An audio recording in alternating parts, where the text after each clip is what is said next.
Hello, Twin Flames, and welcome to your weekly energy forecast in which we check in what the energy is going to be like for your Twin Flame, for you, and last but not least, our final card is the next steps that you can take in order to speed up your harmonious Twin Flame union.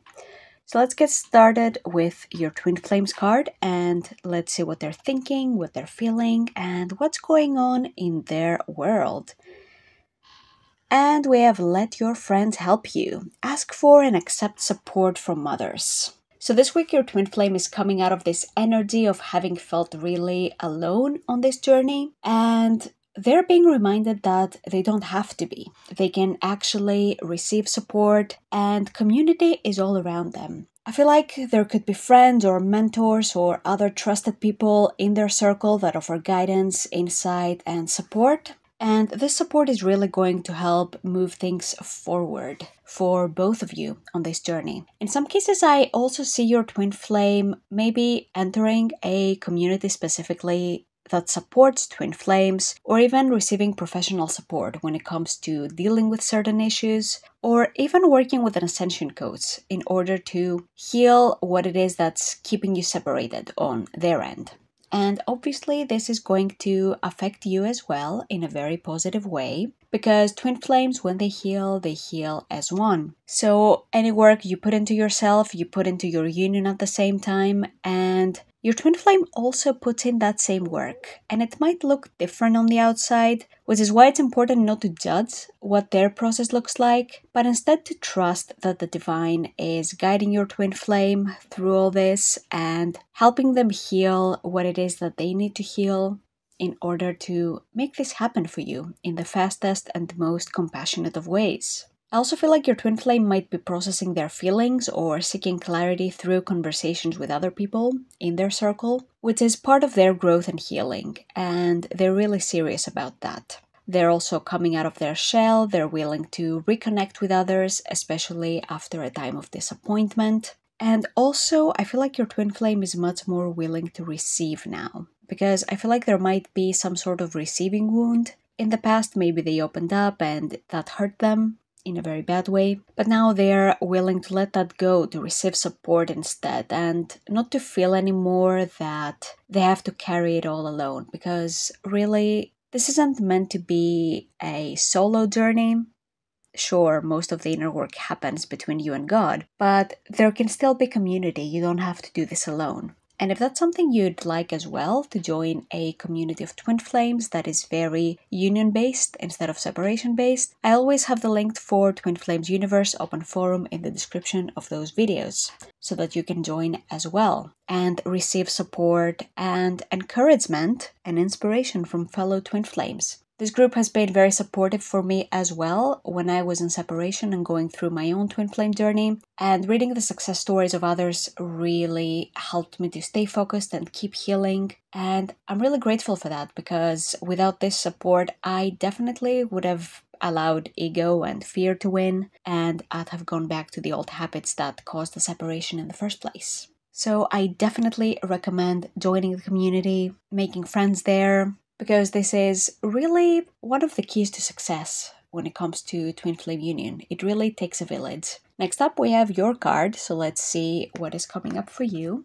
And we have Retreat. It's time to disconnect from the world. So this card is about stepping back and creating space to reflect, to connect with your feelings. It doesn't mean avoiding. This is something I really want to point out. It doesn't mean, just blocking your Twin Flame or whatever. But it does mean pausing, reflecting, taking some time to ask yourself, how do I really feel about this? If I let go of the story, if I let go of what other people are telling me I should feel, what do I want? What do I desire? What are my goals here when it comes to my Twin Flame union? Am I sabotaging myself by having the goal of union, but instead feeding into the fear in some way? And this could be subconscious, so not something that you're consciously doing. Retreat means prioritizing your inner work, your healing, and listening to the guidance of your heart and soul, which is one of the most important steps that you could take on this journey. And the more you focus on what's going on the outside with your twin flame, about,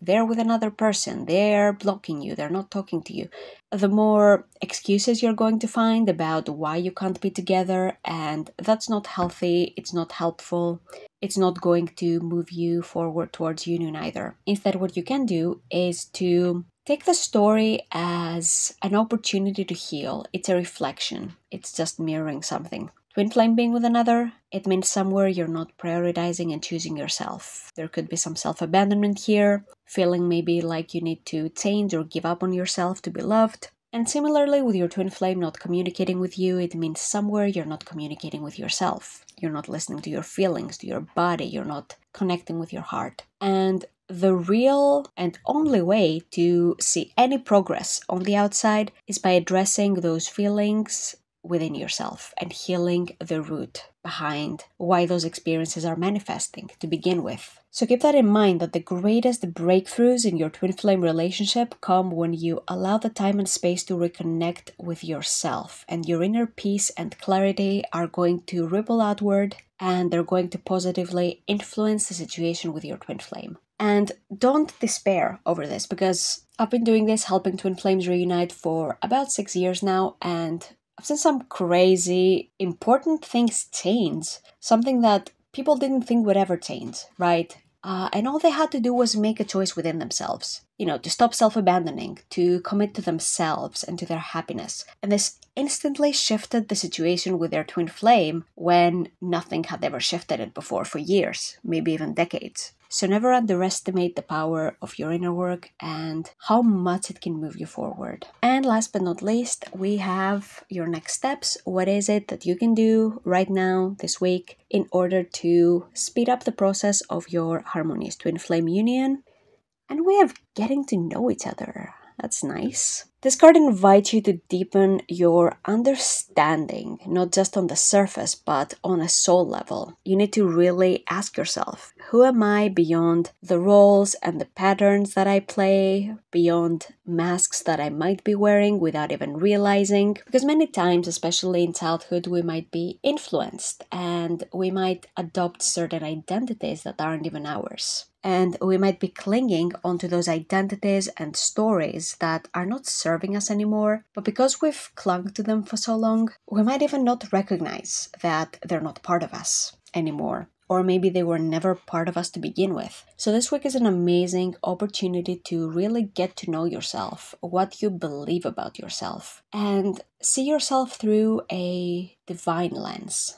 Is any of that really true? Is this part of my divine self as I was created? Or is that something I adopted along the way, but something that also no longer serves me? And this might feel really tough at first, because you will need to let go of certain habits, certain thought patterns. But ultimately, letting those familiar patterns go is for your highest good. And you really need to let go of what's keeping you in separation in order to allow your union to enter your life. Otherwise, you'll keep perpetuating the same patterns with your twin flame, and you're not going to see any forward movement. Another theme of this card is authentic communication, vulnerability, expressing who you are without any fear at all. And obviously, different contexts require a different approach. So, for example, it's probably not the best idea to treat your boss at work the way you would treat your best friend since childhood, but you can still interact with others in a way that is authentic to you, and that communicates your values and boundaries in a way that is appropriate for each relationship and situation. And this might mean losing some people along the way, but that's totally okay, because when you're your authentic self, you actually free up the space for people who are meant to be your tribe, your people, the ones who are going to love you unconditionally for who you are, not for what you can offer them or for who you pretend to be, or how much money you have, or, how much status, or what your network is. So when you're being authentic, you actually attract authentic relationships. And there's actually no more authentic relationship, 100%, than the one you have with your twin flame. So it's time you have a fear of being more authentic, of expressing yourself more freely. Make sure you keep that in mind. You being your authentic self is enough. And it's actually what your twin flame loves the most about you, because that's how your relationship was designed. So this is all I had for you, my dear twin flames, this week. Thank you so much for watching this video, and I hope to see you in the next one.